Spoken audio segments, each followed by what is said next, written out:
Felt that I wanted to talk about why some women would choose the bear.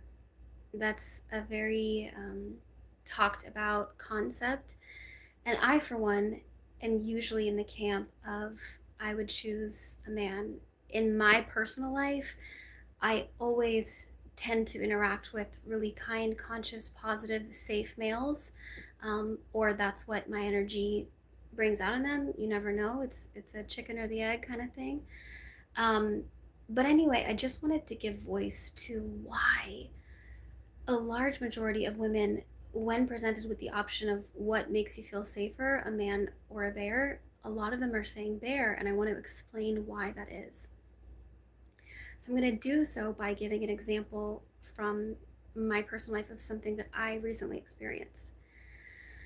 So I'm a private chef as well as a certified life coach, and so I do catering events, and I do that on my own with my own private business, and then I also have another catering company that I work with as well.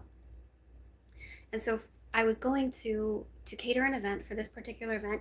It's in the 30A area of Florida, so it's very wealthy families that are coming on vacation, and we create like a anywhere between a 4 to 6 course menu for them. And the majority of the time, 99% of the time, the guests are lovely, incredible people. Every client that I've ever worked with, as far as my private chefing, has been so warm, so loving, so kind, and caring. And I've never, ever, ever had an issue of safety. But recently, in the most recent event that I catered, I went there with another chef and another young lady, and so we were a team of three together catering this event. And the evening was great, but there was 25 people that we were catering for, and about 22 of them were males, ages 30 to maybe 50s. Um, and so as I'm bringing out the dishes or like explaining what they are, of course we're interacting with the guests, and we're being friendly and cordial and respectful, obviously, but we like to have fun with our guests, and so we're just I'm being kind. And I notice several guys just like watching me very intently as I'm walking to and fro, and I can accept that and let that go. Like, that's not gonna bother me per se.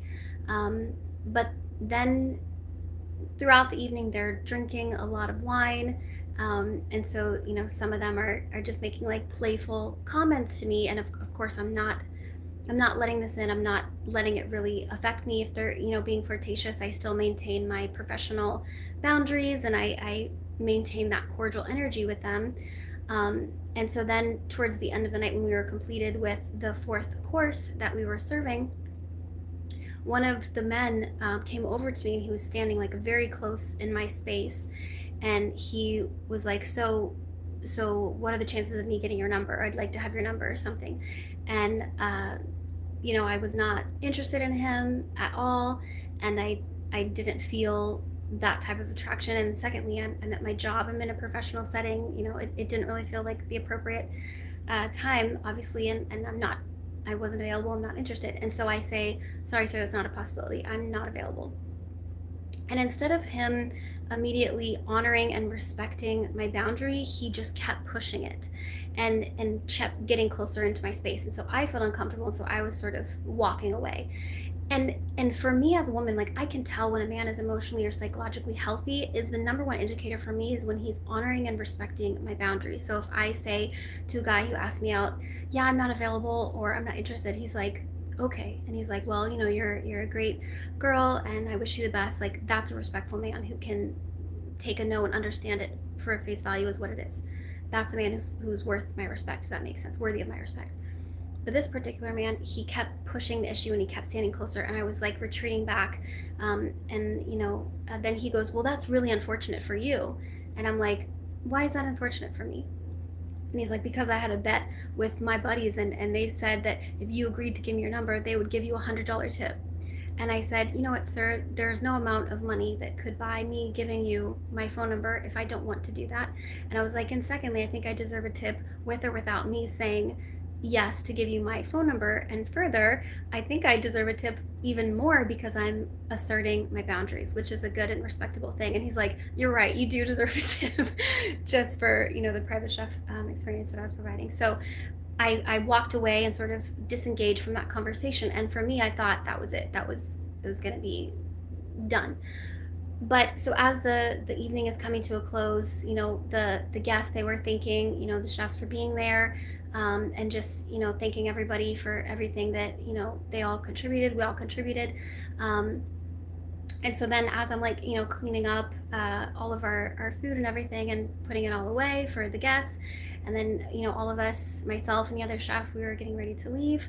Um, and then the other chef, he got into his car and was getting ready to leave. And the other girl who was supporting us staff as well, she left too. So it was just me in this villa with all of these men and the like three or four women, and I'm trying to go downstairs to go to my car, but my car was literally blocked in. So I actually couldn't get out, and there was like four big trucks behind my Mercedes, and I could not get out. And so I tell the other chef that I'm blocked in and I need help. And I also told him that a guest, tried to ask my number. It made me uncomfortable. He tried to manipulate me to give it to him. And obviously I said no. And the chef was like, oh, I'm glad you did that. I'm really sorry that, he made you uncomfortable.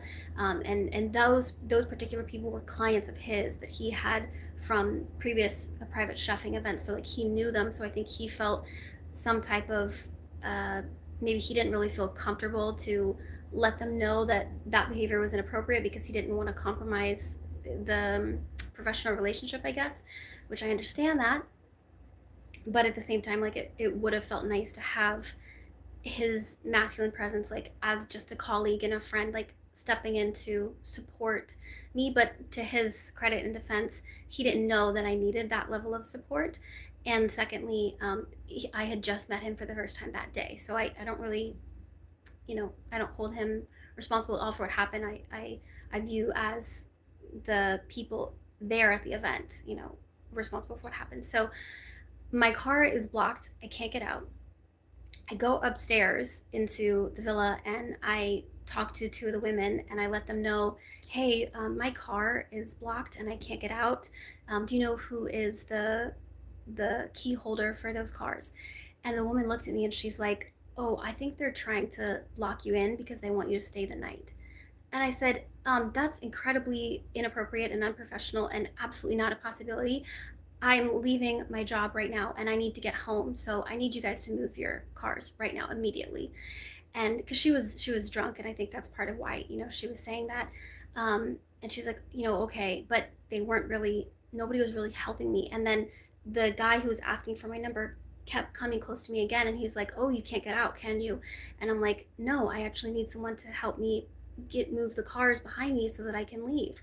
And he's like, sorry, I guess you're gonna have to stay here. And I'm like, that's not happening, that's not possible. I'm leaving, and right now I'm experiencing, the way you're communicating to me is inappropriate, and I'd like to leave. I'm finished with my job, I need to go right now. And he was like, I don't know, whose cars those are. And then he just kind of like walked off. So it was like, my heart was palpitating, I'm really nervous, I'm super uncomfortable, but I'm standing my ground and I'm knowing like I'm going to leave, it's going to be fine. So I try to find somebody with, like kind, conscious eyes, and I go out onto the balcony and I find a young gentleman who was respectful and cordial to me earlier in the evening, and I say, hey, I need to leave, my car is blocked in. Can you help me move the other cars behind my car? And he has marijuana, weed, and he's like, you want some? And I was like, no, I don't want any weed, like, thank you, I need to go. And he was like, okay. And he's like, but you could stay here and hang out with us. And I'm like, yeah, I'm sorry, that's not gonna happen, I'm not interested in that. I'm a professional and I'm completing, my work here, and I need to go home, like, I'm not interested in staying. And he was like, okay, well, I don't know what to tell you. Like, so these people that were our clients are trying to restrict me from leaving the event that I'm catering at. So, that obviously creates a level of unsafety in my body. And so I text the woman who she is the owner of this catering company. And the reason I'm not being as forceful as I normally would be in my day-to-day life is because I'm representing another company. And so I'm with the mindset and the mentality like I need to be as respectful and cordial and considerate as possible while still advocating for myself, and obviously not being as firm as I would like to be to make sure I can get the heck out of there and get out of the place. And so I find another woman, but she's pretty drunk too at that particular point, and I let her know like, hey, I really need to leave, and I feel very unsafe. And is there anything you can do to help? And she's like, okay, I'll try to find whose keys it is. So she goes off somewhere. So I'm there waiting for like 10 minutes. My car is trapped in. I can't leave. By that point, the other chef had left. He was gone. The other girl had gone. So I'm just like trusting on my own capabilities to get out of there. And then I spot someone who I think may help me, and I say to him, hey, can you help me? The other guys are not being helpful, and they're trying to say I need to stay here, and that's absolutely not possible. I'm not gonna stay here. I need to leave. And he has red eyes, so he was obviously like very very high at that point. And of course, like these are clients I would never cater for again. Obviously, like their conduct was completely unethical. You know, you could consider it harassment, and it obviously violated the sexual harassment ethics and code of conduct for obviously what's appropriate behavior. Um, and so then this man walks towards me, and he's like, you know what, I'll help you. And I was like, thank you. Oh my gosh. I'm like, thank you so much. And he walks towards me, and then there's like five men sort of in circle around me, and they're like all kind of really in physical close proximity to me, and I'm just kind of keeping my energy spacious so they don't feel like they can get too close. And then this man looks at me and he's like, you know what, your best chance of getting out of here alive is sticking with me, so I'll help you. So I'm like, that's really not a healthy thing to say to someone like that. I appreciate you helping, but God would not be happy with any of you if you did not let me leave here today. And he's like, the other guys, I'm just telling you right now, they do not have good intentions when it comes to you. Like, just be careful. And I'm like, thank you. I could sense that. And so then these guys are walking out with me, and they're all trying to convince me to stay. And I'm just like, excuse me, sir, like, not happening. Like, stop. Like, I had to be very assertive and firm with them. And so I'm walking out to my car, and the guy who was telling me that if I want to get out of here alive, I need to stick with him, he had the keys to the car right behind me. So he literally gets in, and then he finally moves his car, and I'm like, thank you. And then the man who was kept asking for my number was like standing really close to me. He's like, is this your car? Is this your car? I'm like, yes, this is my car. And he's like, do you want me to drive it? I'm like, no, I do not want you to drive my car. Like, absolutely not. And he was like, well, if you move out, you should drive your car like this and that. And so at least he was trying to offer me some supportive advice, because you could feel I was being really firm in the boundary of no for the number. And I'm like, okay, and I try to receive like the kindness of men always to like help them bring out that nature, but I also still hold boundaries when I do feel uncomfortable.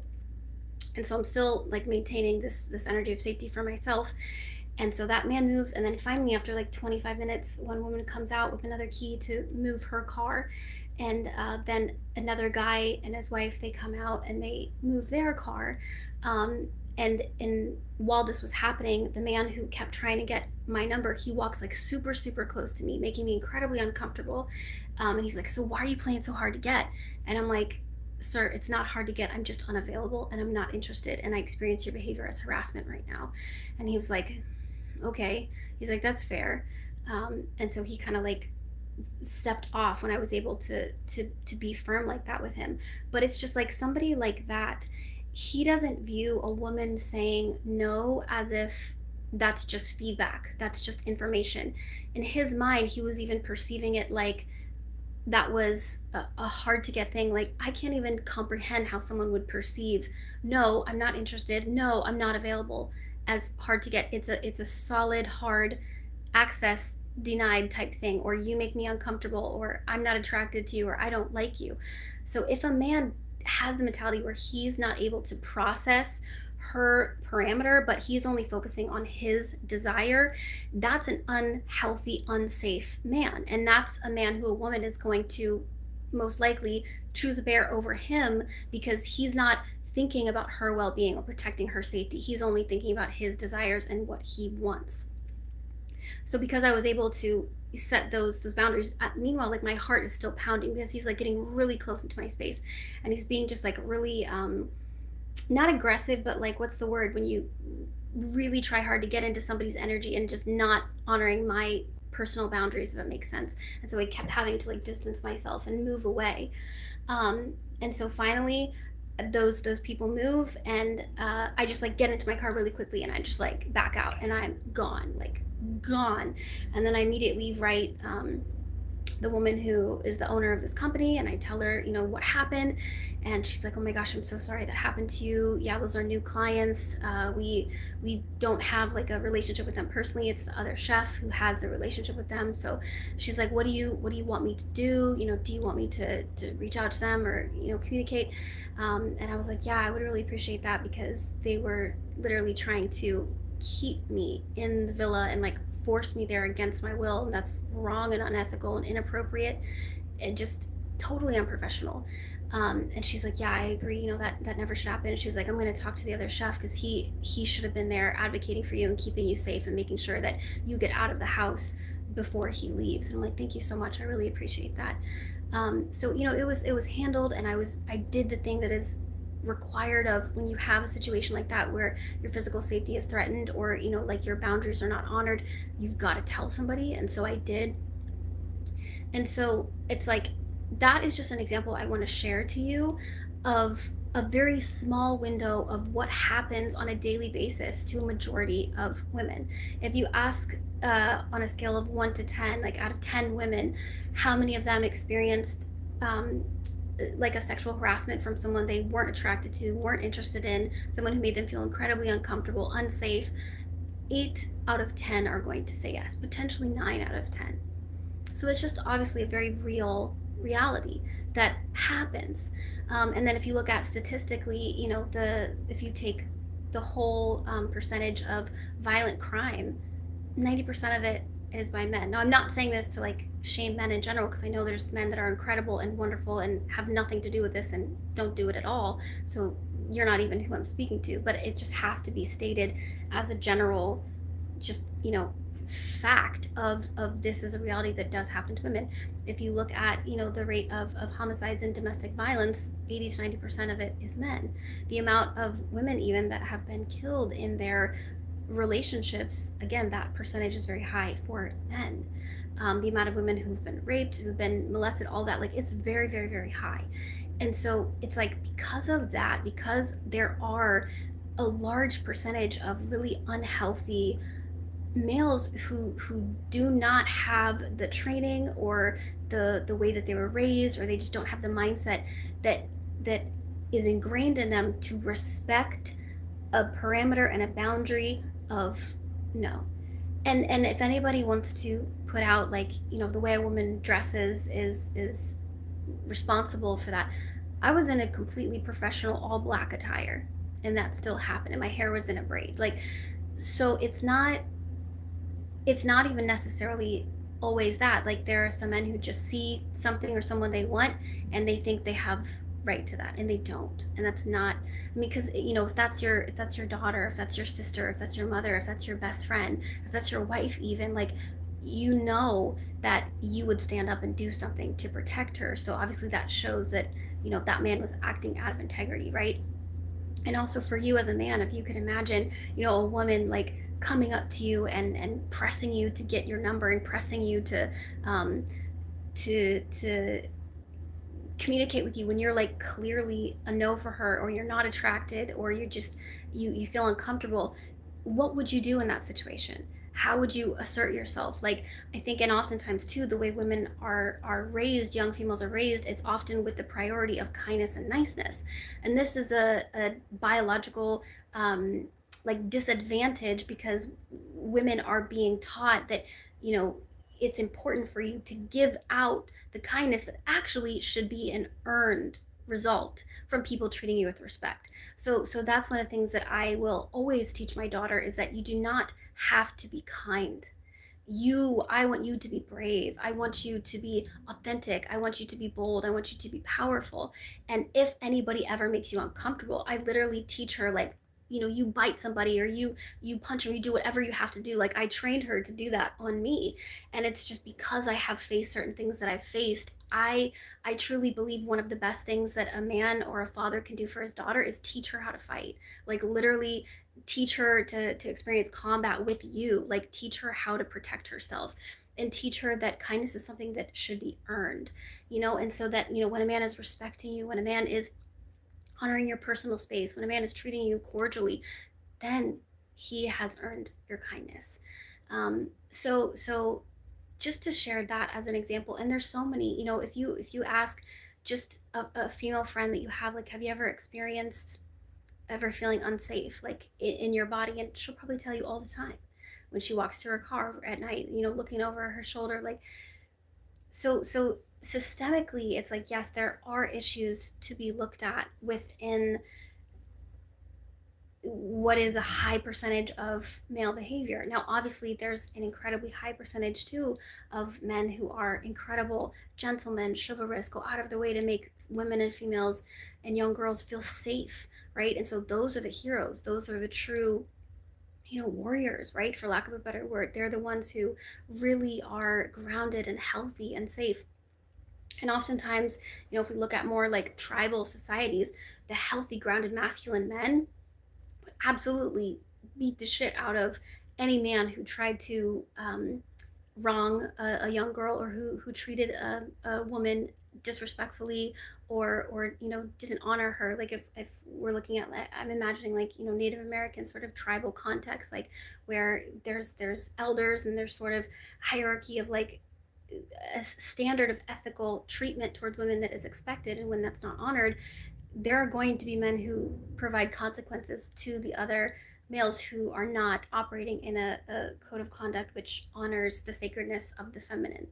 um, yeah, so I just wanted to share that and explain that, because it's like, a lot of women obviously too are scared, actually, given everything that's been coming out with the I'll say that so this video doesn't get flagged, or wherever, the files, the Epstein files, and how sick that is, and how you see, like, thousands of, more so, of men that are psychologically deranged, doing really sick things to children and girls. And it's just like, what is being done to reprimand those men?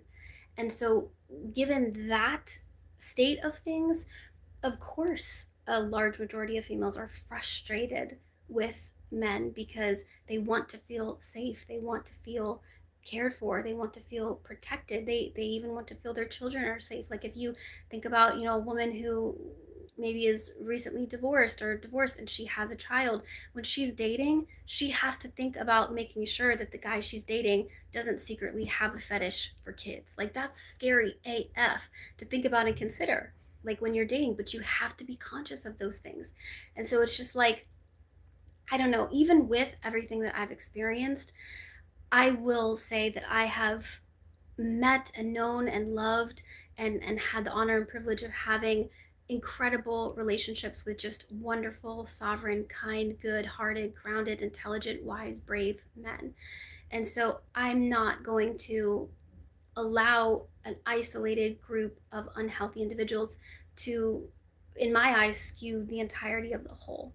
Like, that's just me as a person, and maybe my approach, I guess, because I have seen the beauty and the dignity and the valor of men in my life, and the men that I allow to have close access to me, whether that's a friend, or someone who is courting or dating or pursuing me. It's like, those men are going to be the most high integrity man that I know at that given moment. And so those are just like my standards, for how I love and protect and honor myself. And I am only attracted to a man who's a gentleman. I'm only attracted to a man who honors and loves, truly loves and respects women. So, to me, and like, when I think of the word like alpha, it's like a healthy, grounded, masculine man that allows the females in his life to feel safe, To me, an alpha is never a man who would disrespect a woman, because if you disrespect a woman, that shows you feel that she's more powerful than you. But if you feel your own authentic power is not threatened by a conscious, sovereign, divine feminine woman in her authentic power, then you're comfortable and safe in your own masculine energy. And then I also know when a man is operating out of his healthy masculine is when he would take from a woman, right? When he can't honor her no, he's obviously operating from some type of deficiency. And his lack of being able to honor and respect boundaries just shows his lack of, respect and regard for human dignity and human ethics. And that's an unsafe, unhealthy person. And the reality is there's a lot of people operating like that who are unsafe and who are unhealthy. And so I think if men who are conscious and healthy want to change that narrative in general, the best thing you can do is just right now try to be an ally for women. Try to understand the perspectives that women are walking with and that they're experiencing, and try to empathize. Like, that is your best move of being able to change the narrative of a gender that has caused a lot of pain to women over the years, like thousands of years. So I mean, not to say that obviously all women are innocent, or all women have no part in a lot of the issues that happen. Of course, there are women who operate out of integrity. Of course, there are women who, do not have good intentions. Like, I'm not denying that fact as well. But when you look at the rate of, are women responsible for the majority of crimes? No. Are women responsible for the majority of murders? No. Are women responsible for the majority of kidnappings? No. Like, so it's just, you have to look at the numbers, and then that helps you see why, again, a majority of women would choose a bear, because it's like they might think their rate of not being, like, this is graphic to say, of course, but not being raped is lower with the bear. You know what I'm saying? Like, a bear could just peacefully walk by, and their feminine energy might not alert the bear, or especially if the bear doesn't have a child. Bears are peaceful. Like, I lived in the mountains of Colorado, and I saw bears in my backyard, and they were like peaceful. They were not aggressive, but that's that particular bear in that region. Of course, all bears are different. um, so I don't know, I think it's just cause for reflection, cause to look at how we can support one another better. And I know that, statistically, there's that loneliness epidemic that's happening with men right now, but I also think a lot of that is because a lot of women are pulling away from, not wanting to be in a dynamic where their emotions aren't honored, their independence isn't honored, their mindset isn't something that is pursued, or that he's curious to understand, and they don't want to be delegated to just, a subservient role, or to just an unpaid, what's the word, like cooking, cleaning, like that's not how you honor the sovereignty of a woman. How you honor the sovereignty of a woman, as I said in my previous video, is like asking her, what does she want to provide? What does she want to give? How does she best like to express her feminine energy? What are her natural gifts? And you guys can co-create a healthy partnership together. And you, as the man, do the same, where you ask yourself, what do you naturally want to provide? What are you naturally best at giving? And where does your masculine energy thrive? What do you not enjoy doing? And so that's how you can create a conscious partnership. But if the men watching want to think about how to help women in your life feel safe, it's literally that, calling out the men that are doing unsafe things towards women. If a man is making a sexist or derogatory remark, even if there are no women present, you say something to him, you correct him, because a lot of times women will view, if you say nothing about it, that you are protecting or defending a potential future perpetrator. You know what I'm saying? So it's like, you as a conscious masculine man who appreciates and values the sacredness and the sanctity of the feminine, you can be the greatest hero in giving voice to what is inappropriate behavior and holding other men accountable. I know I always feel safe with a man who is able to do that. If he is able to assert his boundaries with another man. Like, I saw this video, I think it was at an airport, and there was this guy who was talking disrespectfully to this woman, and she was wearing one of those like face coverings, and she was a younger girl, and some guy was treating her really rudely and disrespectfully, and this man literally stands up who was next to them, and he's like, talk to me that way, see what happens. He's like, I'm gonna punch you in your mother effing face. Like, he was just holding this masculine space of protection for this girl that he didn't even know. And like, that to me is so admirable and so respectable, and it's just like, I love that. I love that when a man is so connected to that piece of himself. It's almost like this primal part of you that just knows, like, women and young girls deserve to be protected, like they do. um it, so I don't know, it's just, in a way, I bring God into the picture too. It's almost like you're honoring God when you do that, because women are in essence, daughters of God too, right? And I don't know, it's just, it's wild to think about all of that. But anyway, just wanted to share that, perspective out there of what I faced. And, I'm someone who I've practiced martial arts. I can take care of myself. I can defend myself. And I, on a day-to-day basis, feel pretty safe in my body, just because I think the way I move and operate in the world really commands a lot of respect. Um, and the men who approach me are often the most, like, warm, loving, chivalrous men. And if I don't get that energy and vibe from them, I immediately disengage my energy, completely withdraw, and I can kind of go into like a cold, icy state. So they know that there's absolutely no chance that they have any success with me, and they better respect my boundary, like, or it's not going to be good for them. Like, that's kind of the energy I give off. And I like that. I'm proud of that. And that's the alpha female in me that's not going to take shit from anybody. And I think that men who like that appreciate it. They really do. Um, so I don't know. Yeah, if you're watching this and you're like, what can I do? And you're a man, it's like, encourage your daughters to honor their voice and honor their no. Even when it comes to you, like, if you're tickling your daughter, your kid, and she's like, stop, I don't like that. If you practice and you're like, yep, okay, and it's like, anytime she says no, it's just like, okay. So she has that ingrained, like, entrained recognition of her no is a final closure of the possibility of this particular thing happening. So she is going to be obviously less likely to accept anybody encroaching on her boundaries.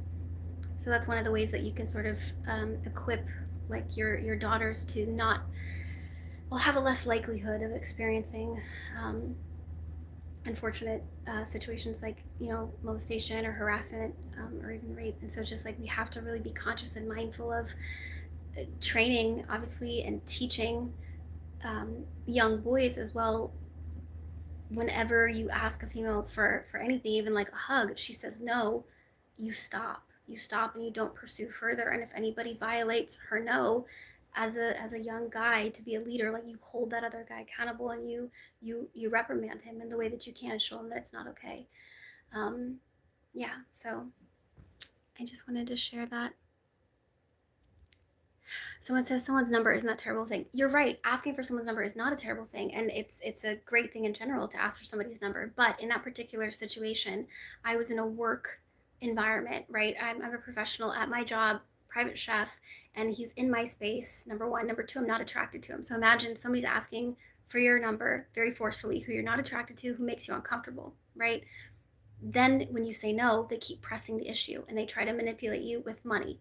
Now, I was talking to one of my guy friends about that situation. He's like, oh, I would have told him, for 500, I'll give you my number, or something like that. And I'm like, yeah, but I don't want to lead someone on who there's no chance of that. And also, he made me feel unsafe. So why would I want to give him my number? Now, I could have given him a fake number. I probably could have or should have done that. But I'm an authentic person, and I genuinely don't like to lie. So my brain wouldn't go in that route of doing that. Um, so I don't know, but the fact was, I felt uncomfortable. My body felt uncomfortable, and that is a sign of there is a violation happening, if that makes sense. And so, when in your life have you felt physically uncomfortable by someone coming in your space and being forceful with something they wanted from you that you did not want to give, and you were not open to giving? And how was your response to that? How did you handle that? And so, given the parameters I was under with the professional environment, I had to be cordial, and I couldn't be as forceful as I wanted. Like, no, get away from me, stop, you're freaking me out. Like, I would have probably been a lot more bold like that. um, so yeah, but I understand what you're saying. Posture, though. Anyway, yeah, so thank you guys for tuning in. I really appreciate you.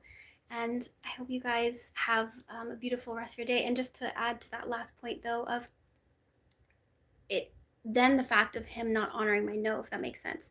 He kept trying to come on to me. He was like, "Why are you playing hard to get?" And it was like getting really close. And I'm like, "I'm not playing hard to get. I'm not available. I'm not interested." Like, so it wasn't computing in his mind that it was not possible, and he was only focused on what he wanted. Therefore, that's someone who's operating from more of a selfish mindset, and not someone who is able to in the moment adjust their own desires because they recognize someone doesn't have those same feelings. Therefore, you should not pursue something when someone is a clear no. Because if you continue to pursue it, you're disrespecting that person's autonomy and that person's dignity and sovereignty. So you are being out of alignment and out of integrity and don't have an ability to read the room when you're continuing to press somebody who clearly is not interested, doesn't want to give you their number, and views you as being like aggressive and harassing because he would not leave me alone and he kept trying to make that happen. And in general, when it comes to these particular types of events, it is expected to tip, and the usual tip is about $100 for chefs and for any of the staff as well, in addition to, like, the 300 to 500 or more depending on how many people are there at the event, that we're cooking for or serving for.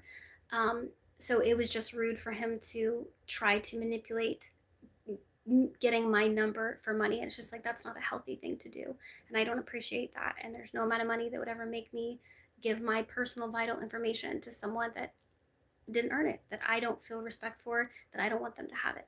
So it's a basic thing, but it goes even further than that, of men trying to get things from women that the woman is not choosing not to give, and yet he somehow thinks just because he wants it that he should have it. And that is a mindset that is flawed.